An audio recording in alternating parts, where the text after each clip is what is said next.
예, 편하게 진행하도록 하겠습니다.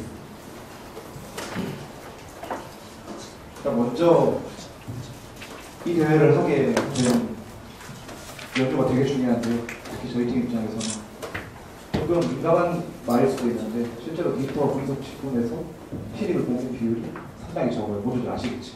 9대1 가까이. 신입을 안 뽑는다. 되게 우리 공부하는 입장에서 되게 좀 그렇잖아요. 왜 안 뽑을까? 당연히 실력이 안 돼서 그렇죠. 강력보다 실력이 안 되기 때문에 안 뽑는 건데, 그러면 우리는 어떻게 해볼까라고 생각을 해서 경쟁을 하는 전에 컴피티션에 나가야 되겠다 라고 생각을 해서 이 대회를 나가게 되었습니다. 뭐 안 되면 어쩔 수 없지만 이란 생각 안 했어요. 무조건 수상한다는 생각으로 시작했었어요. 대회 될 때까지. 그거가 가장 큰 이유였습니다. 다른 이유는 없습니다. 네, 저희 컨텐츠고요. 그냥 뻔한 방법들입니다. 다른 건 없고요. 그냥 자료를 한번 읽어보시면 될 것 같으시고요. 이번 대회에 대해서 말씀드리도록 하겠습니다. 네. 이번 대회는 경남 김해시라고 제 고향입니다. 고향시 함께 여기를 하게 됐습니다.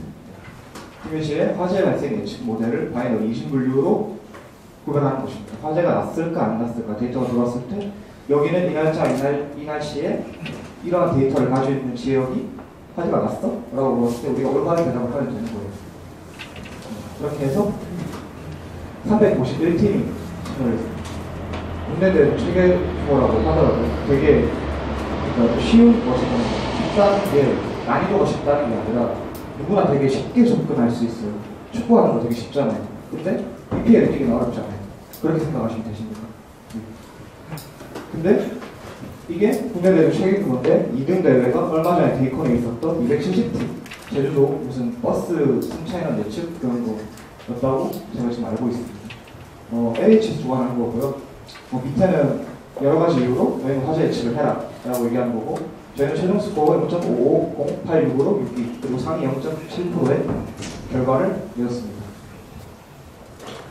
저희의 구체적인 목표와 방법 문제에 대해 설명해 드리겠습니다. 사실 이렇게 적어놨지만 다 뻔한 툴들이고요. 조금 집중해서 말씀드리고 싶은 건 태그를 되게 많이 사용했습니다.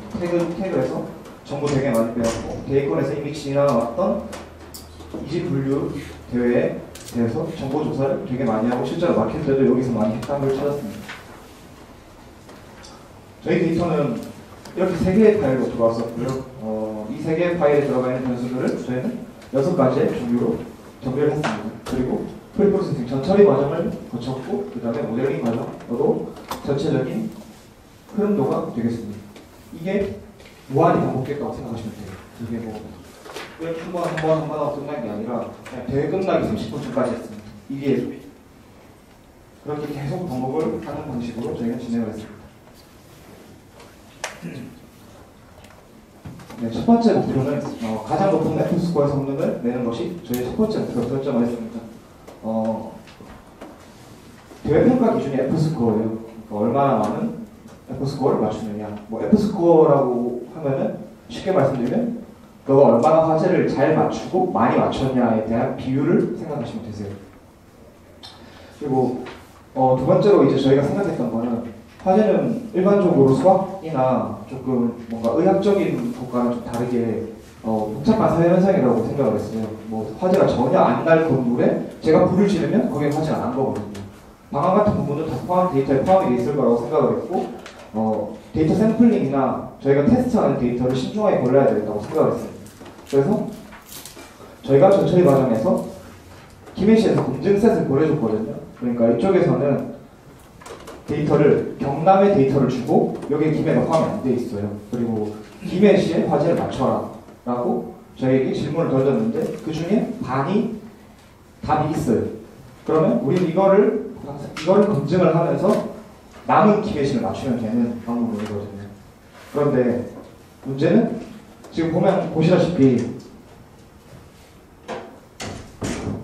여기 보시다시피 F스코어를 보시면 이건 그쪽 김해에서 준 검증 세수로 했을 때 실제로 수치가 더 낮게 나왔어요.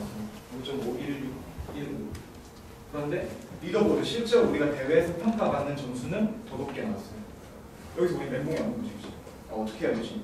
얘네가 말한 게 맞는 경우가 거의 없었어요. 실제로 검증하라고 준 데이터에서 점수가 높게 나왔는데 그래서 평가하는 문제를 풀었는데 점수가 낮게 나온 거예요. 아 그러면 우리는 방법을 바꿔야 되겠구나 라고 해서 아예 믿어보도록 검증을 했습니다. 테스트셋은 거의 고려하지 않았습니다. 결칙치를 처리할 때나 혹은 전체적인 경향성을 파악할 때만 그 테스트셋만 사용했습니다. 지금 보시면 잠깐 방금 말한 게 이제 저희가 분석할 때의 방법문이고요. 지금 여기 보시면 일단은 가려주시고 저희가 만든 함수에서 뽑아낸 정보입니다. 0.5라고 하면 파장률이 되게 높은 거예요. 실제로 0.27. 그러니까 우리가 그러면 이 데이터를 다룰 때 토탈 카운트가 2개 있습니다. 그리고 여기는 화재 1개 남고 화재가 그냥 쉽게 말해서 50%라고 볼게요. 실제로 50%는 아닙니다. 근데 만약에 50%라고 했을 때 그럼 이제 우리는 고민을 하게 되는 거죠. 아 그러면 이런 데이터도 좋았을 때 50%라고 판단해야 돼? 근데 그럴 필요는 없는 거예요. 실제 우리가 테스트할 데이터는 그 데이터가 없거든요. 우리는 이런 데이터를 고려하지 않았어요. 반대로 밑에 거를 보면 이러한 수치를 가지고 있는 데이터들이 이렇게 있는데 컴폴러가 4개가 있습니다. 그러면 이제 우리는 이 데이터를 맞춰야 하기 때문에 고려를 해야 되는 거죠. 그런 방법으로 모든 변수들을 취급을 했고 그렇게 진행을 했습니다. 그리고 실제로 뒤에 모델링 파트에서 말씀드릴 거지만 이러한 경우에 대비해서 모델에서는 이런 데이터를 고려하지 않습니다. 데이터가 20개가 이하이면 애초에 고려를 하지 않는데 반대로 19개에서 19개가 모두 다 화재가 발생했다 라고 한다면 제 입장은 그걸 고려해야 된다고 생각을 하기 때문에 그런 데이터를 파악을 하고 파라미터 튜닝을 나중에 따로 저희가 해주고 했습니다. 그리고 데이터 탐색 과정입니다. 일단 데이터를 잠깐 오버뷰 하시게 되실 건데요. 그냥 판다스에 쳤을 때 딱 나오는 이렇게 쭉 180개의 컬럼들이 있습니다. 여기서 이 까만 부분이 결측치라고 생각하시면 돼요. 하얀 부분이 결측치고 까만 부분이 데이터가 차있다 라는 말인데 빈 곳이 되게 많습니다. 이건 어쩔 수 없이 사회현상이나 그리고 현업 데이터 같은 경우에도 되게 결측치가 많기 때문에 어쩔 수 없던 부분이라고 생각합니다. 그리고 이제 180개 있던 변수들을 한 개 한 개 보기에는 우리는 무리가 있습니다. 일단 우리가 처음에 딱 봤을 때 파악을 잘하기 위해서 6가지 형태로 나눴습니다. 이 형태로 나눈 기준은 논문의 기준에 따랐습니다. 친구들이 프로젝트를 진행하기 위해 4편 정도의 논문을 읽었는데 좀 비슷하게 그룹으로 나눠서 거기에 공통적인 것만 나눴더니 총 6개의 환경이 나오게 되었고 여기서 에너지 관련 뉴스를 제외시키면 총 저희가 다뤄야 할 칼럼들은 60개 정도로 줄어들어서 좀 더 직관적으로 판단을 할 수 있었습니다. 그래서 여기 보시면 지금 데이터 세팅이 69,050개 정도가 되고요. 칼럼 시간을 저희는 셋을 나눠서 사실 이 셋은 원래 나눠져 있는 거고요. 그리고 여기 오타인데 우리가 시험 보는 데이터는 3,000개 정도 되게 되고 화재 발생 비율은 저렇게 보시면 되고 이 말은 전체 데이터 전체적인 경향성이 띄고 있는 화재 확률보다 우리가 테스트해야 할 김해 데이터가 화재 확률이 높다고 볼 수가 있습니다.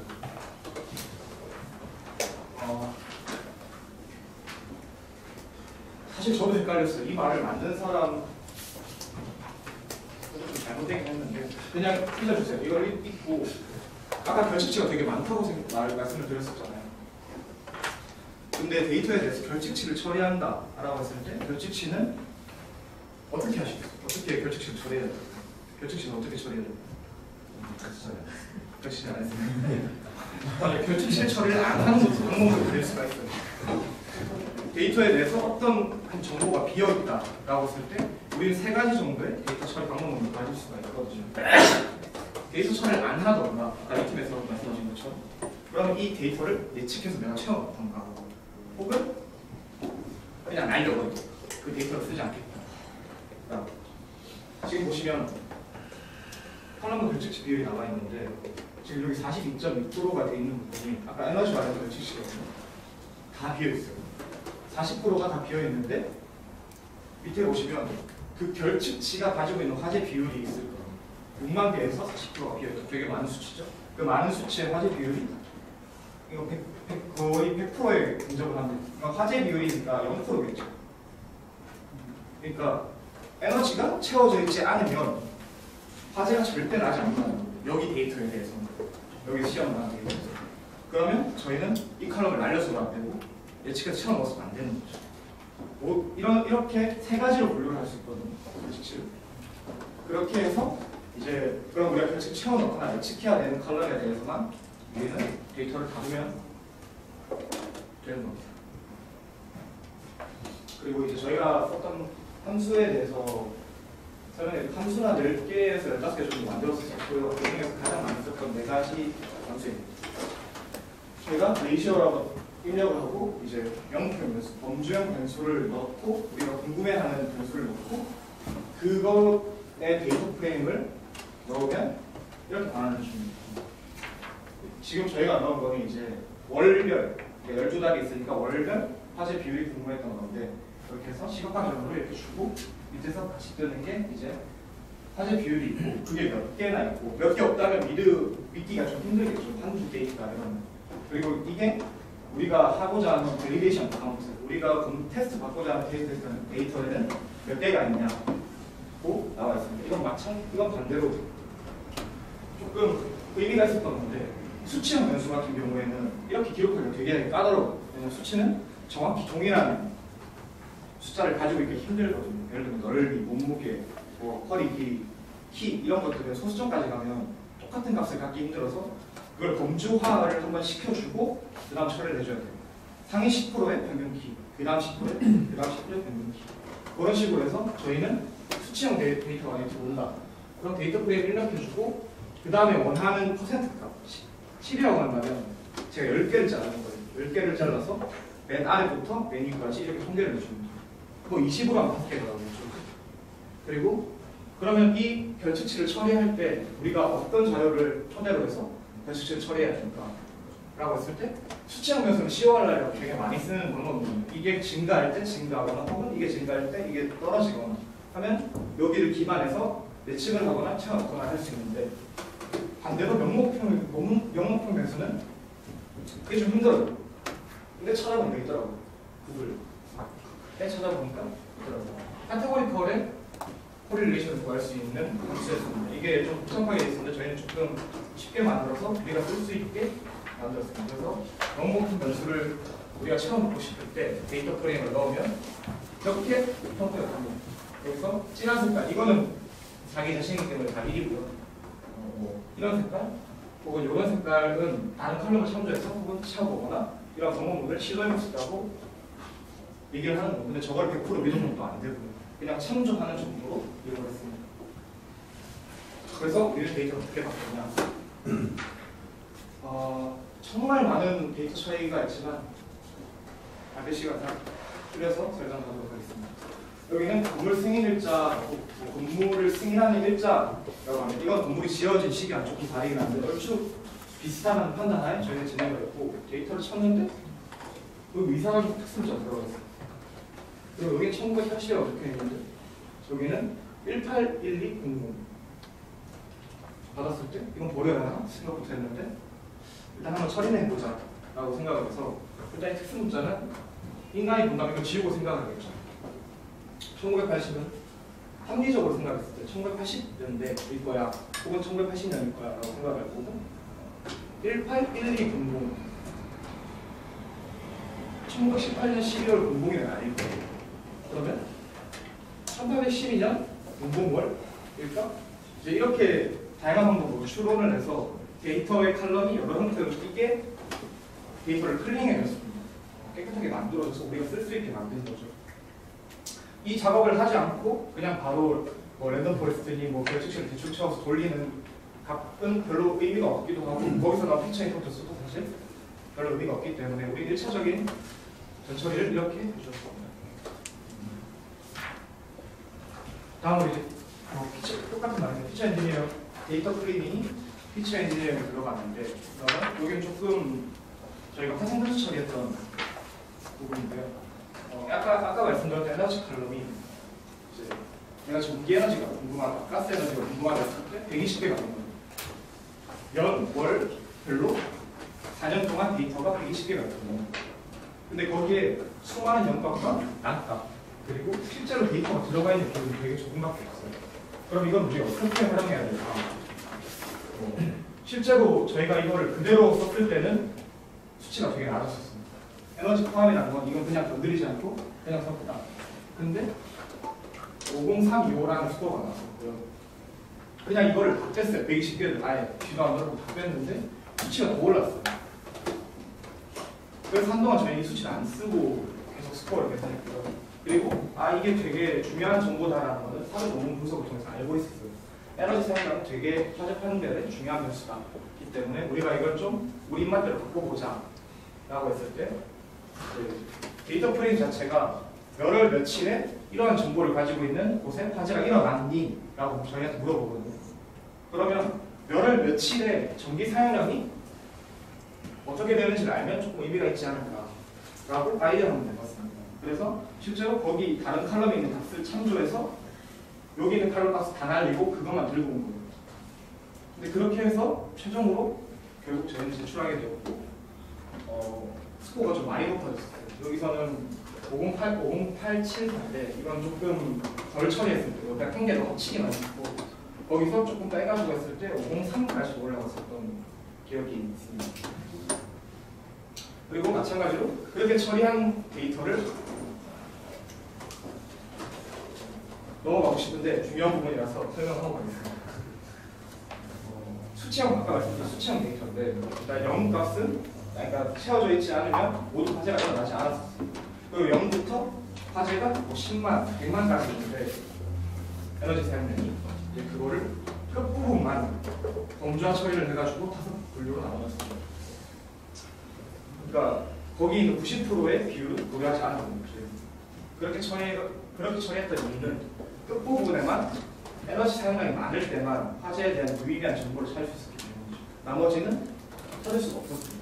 다 평균 화재에 대해서 가지고 있었기 때문에 우리가 필요한 구간에 에너지만 쓰기 위해서 이렇게 범주화를 처리를 해줬습니다. 그리고 이제 지역이라는 칼럼이 있었는데 어느 지역인가 여기에도 결시가 4개 있었습니다. 근데 이거는 이제 아까 말씀드린 저희로 봤을 때 그 4개를 뭔가 의미를 찾기가 힘들었고 그래서 관할 소방서 인원이라는 칼럼이 또 있었는데 그게 139인 지역은 경상남도, 하남도, 칠암중급밖에 없더라고요. 그리고 나머지 6만 개의 데이터가 있습니다. 그러면 이건 우리가 지역별 처치를 139인 데이터는 관할 소방서 인원이 139인 데이터는 하남군이라고 채워넣는 게 적합하다라고 전달했었고 그 밑에 진주시 하대군도 마찬가지의 논리로 채워넣었습니다. 그리고 건물 용도라는 칼럼이 있었는데 여기에도 결치치가 한 40% 정도 있었던 걸로 기억합니다. 거기에서는 여기서는 뭔가 우리가 이 작업을 반복하면서 이걸 채워줄 수 있는 뭔가 도구가 없을까라는 생각이나 다를까 아마존에서 냈더라고요. 임퓨터라고 데이터가 비어 있을 때 다른 칼럼을 참조해서 내가 선택한 다른 칼럼을 참조해서 그 값을 채워주는 도구가 있었습니다. 실제로 되게 좋았었어요. 그러니까 보통 인간이 참조를 할 때는 되게 다양하게 참조하고 정확하게 참조하기 힘든데 얘가 참조를 해서 예측을 했을 때 이거는 F스코어가 아닙니다. 저희가 임의로 300개를 빼보고 얘로 한번 예측해보라고 하고 그 다음 우리가 검증을 한 그런 제품 우리가 뺀 300개 중에서 몇 개나 맞췄니? 라고 했을 때 78% 정도 맞췄습니다. 전체 확률이. 근데 그냥 저희가 직관적으로 예측해서 다른 칼럼을 참조해서 맞추는 게 85%였어요. 사실 더 떨어져서 쓰진 않았어요. 근데 의미를 찾았던 거는 이런 부분 같은 경우는 다른 칼럼 참조하기 되게 싫었는데 수치나 혹은 수치와 칼럼을 둘 다 참조할 경우에는 사실 직관적 예측이 되게 힘들어요. 그냥 명목한 변수일 때는 우리가 참조하기 쉬운데 거기에 수치가 들어가 있으면 이걸 중위값을 때릴지 평균을 때릴지 최소값을 때릴지 최대값을 때릴지 저희가 판단을 한 번 더 해야 하기 때문에 그렇기 때문에 이거는 다음에 한번 써보도록 하겠습니다. 여기는 안 썼습니다. 시간상 넘어가도록 하겠습니다. 그리고 이제 그럼 우리가 이렇게 처리한 40개의 배포 추가 120개 그리고 40개의 변수들을 어떻게 선택했냐? 또 머리가 별로 좋지 않아서 되게 직관적으로 이해하고 싶었어요. 컴퓨터는 어떻게 이 변수를 선택할까? 머신러닝은 어떻게 선택할까? 인간은 어떻게 선택할까? 저는 그냥 한 개씩 빼봤어요. 한 개씩 넣어보고. 근데 얘네들 똑같아요. 한 개씩 넣어보고 한 개씩 빼봐요. 근데 방법은 좀 다르습니다. 애플과 삼성이랑 똑같은 노트북이 있는데 애플은 디자인한테 조금 더 특화되어 있고 삼성이나 뭐 다른 저가의 노트북은 문서 작업에 특화되어 있고 뭐 이런 식으로 비유가 적절할지 모르겠지만 그런 식으로 이해를 해주시면 되시고요. 뭐 RF이니 원샷이니 뭐 포인테이션, 이블턴스, CF 깊게 이해할 필요는 없어요. 그냥 결국 한 개씩 내보는 거예요. 혹은 한 개씩 넣어보고 여러 가지 방법을 그래서 저희는 6개를 추려서 K그래서 가장 많이 사용됐고 높은 스코어를 기록했던 모델들을 들고 와서 저희는 일일이 다 구해봤어요. 그래서 이 방법으로 따라왔을 때 얘는 변수를 34개를 선택했고 그것의 F 스코어는 2였다. 이런 식으로 정보가 쭉 있어요. 근데 여기서 검증은 또 리더보드에 올려가요. 그래서 522가 떴던 게 504여기 떴었고 이 점수대로 이렇게 떴었습니다. 그래서 사실 저희 과정에서는 크게 의미는 없었던 것 같아요. 근데 앞쪽에서 발표해 주셨던 그런 내용에서는 충분히 큰 의미를 가질 수 있을 거라고 생각을 하고요. 그렇게 해서 그럼 우리가 이걸 어떻게 활용할까라고 했을 때 실제로 모든 방법론에서 이 변수가 중요도가 높다라고 판단한 평균을 빨간색으로 보시면 되시거든요. 이게 다 평균이에요. 그러면 이 빨간색 평균이 높은 부분에 대해서는 조금 픽스를 시켜놓고 시작을 하죠. 이 변수는 그래서 한 15개 정도 그 변수를 고정하고 그 이후로는 거의 손으로 일일이 빼보면서 직관적으로 판단을 했어요. 그리고 모델링 부분이고요. 사실 대회 같은 경우는 LGB를 가장 많이 씁니다. 실제로 가장 빠르기 때문에 속도가 비교가 안 돼요. 이게 막 한 1분 정도 걸리는 거를 위에 거는 막 10초가 안 돼서 3초 만에 처리하고 뭐 이러니까 실제로 되게 뺐다 뺐다 하기가 되게 좋은 모델이기에 저희는 가장 우선적으로 고려를 했었고요. 그리고 1차적으로 저희를 다 완료를 하고 전부 다 써봤습니다. 우리가 판단할 때 필요하다고 생각하는 모델을 다 써봤고 실제로 스코어를 구해봤음에도 불구하고 LGBL 단일로 모델을 구성했을 때 가장 스코어가 높아졌습니다. 이제 그래서 LGBL 우리가 선택을 했는데 그럼 파라미터를 어떻게 써야 될까? 라고 해서 파라미터도 핵심 파라미터만 골라가지고 저희가 시도를 되게 많이 해봤었고 근데 이 과정에서는 이걸 머신러닝에 맡기면 좋은데 저희는 결국 검증을 리더보드로 해야 되기 때문에 사실 일일이 하면서 리더보드 올려보고 이런 식으로 했어요. 되게 힘든 과정이었고 시간도 많이 걸렸고 진짜 정신 나갈 뻔했습니다. 하면서 그렇게 해서 앞에 전 처리했던 이제 이 스코어가 처음에 안 나왔었고요. 543인가 그렇게 나왔었는데 이렇게 파라미터 튜닝을 일일이 해보면서 저희가 508까지 끌어올렸었고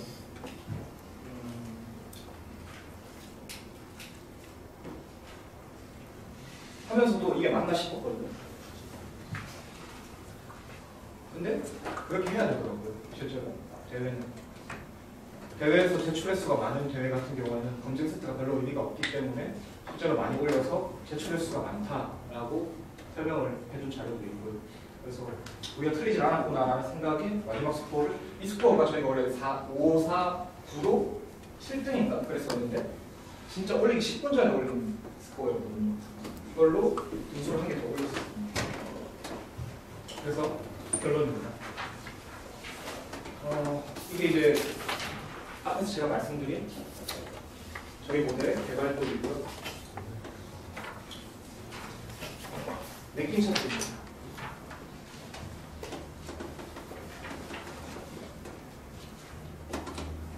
이렇게 보면 되게 좋아 보이는데 할 때는 되게 힘들었었어요.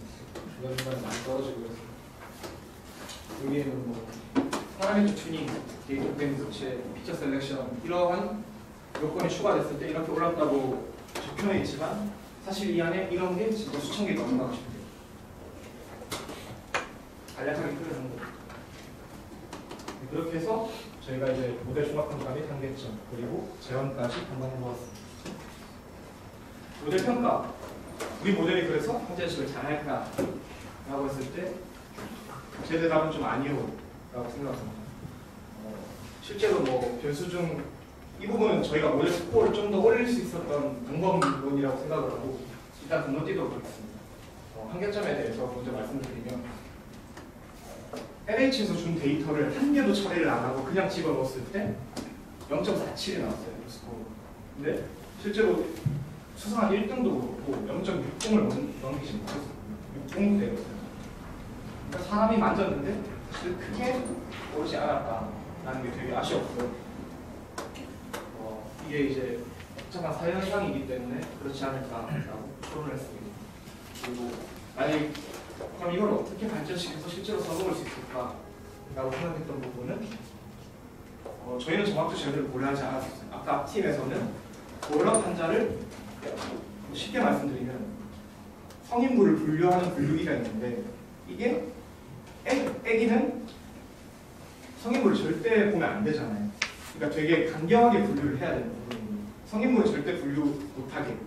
다른 영상을 성인물을 분류하더라도 성인물을 절대 분류 못하게 해야 되는데 저희는 그걸 고려하지 않았어요. 그냥 F스코어만 고려했기 때문에.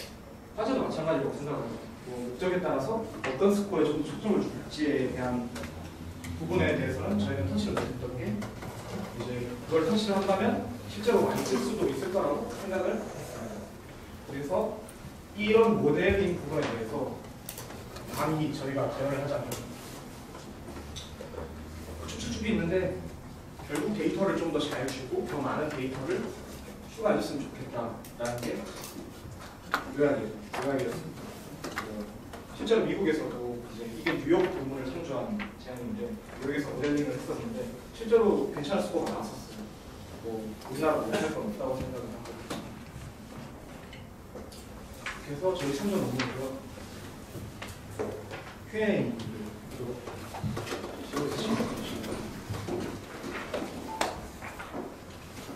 스코어 관련 부분에서 수업 있을 때 죄송합니다.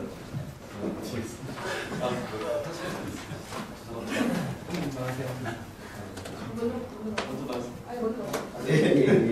스코어 관련 부분에서 이제 루틴이랑 스태킹을 사용했는데 여기에 써있는 것보다 질문하려고 해서 이제 HBM보다 다른 모델이 좀 나빠가지고 이제 루틴이랑 스태킹을 안 쓰셨다고 하셨는데 HBM끼리 스태킹이나 보팅을 할 수도 있었을 텐데 그럼에도 불구하고 안 좋겠죠. 예, 스태킹을 한 모델을 다시 보팅을 돌려봤는데 할 수 있는 방법은 그냥 생각을 안 하고 빨리 할 수 있으면 일단 먼저 써보고 시작을 했어요. 그런 부분은 생각 안 해보고 할 수 있었습니다.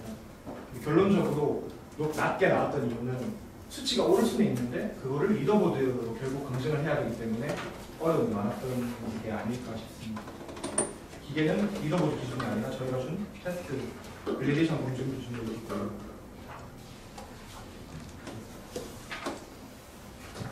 예측치 예측을 위한 함수에서 예. 정확하면 콜레이션을 나왔는데 예. 어떤 연구일까? 그게 이제 매튜라는 사람 발명한 것 같아요. 이름이 매튜 콜레이션입니다. 실제로 조금 수학적인 공식이 나오거든요. 그래서 파이썬에 입력을 해서 그걸 뽑아오면 내가 이 변수를 예측하는데 참조할 칼럼들을 하려면 이 변수랑 관련 있는 칼럼을 알아야 되잖아요. 그러면 그걸 상관대로 다 뽑아줘요. 제가 입력을 하면. 별치치 처리로 콜레이션 보다가 예. 이렇게 되면 다른 칼럼과 해당 칼럼에 대한 상관관계가 있거든요. 그렇죠. 공정성 피할 수가 없죠. 당연히.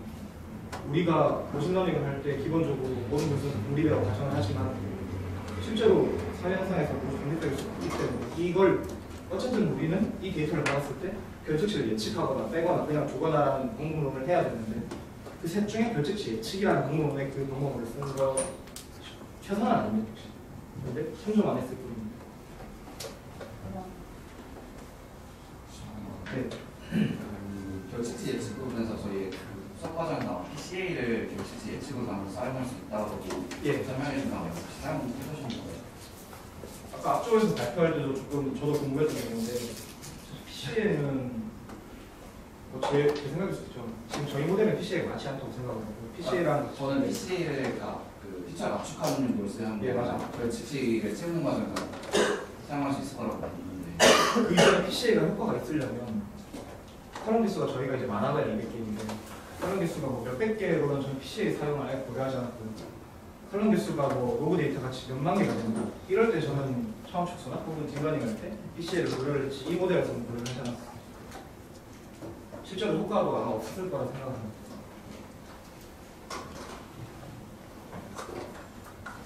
혹시 또 질문 있으신 분 계신가요? 이상으로 발표 마무리하죠.